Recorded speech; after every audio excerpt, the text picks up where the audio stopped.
For today's video nga, Zay mga Dudong, so ayan si Inzay Noraline o si Dudong Nathaniel na ngusyusu sa may gym. So let's watch this.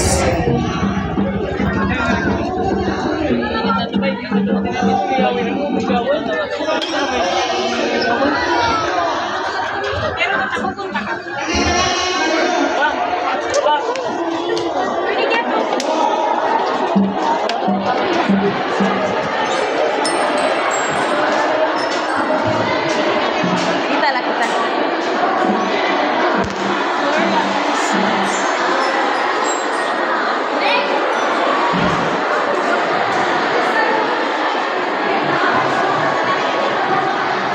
So ayan, si Inzay Noraline may kalingawan sa balay. So sudoy-sudoy na lahiya sa may bungto para may kalingawan.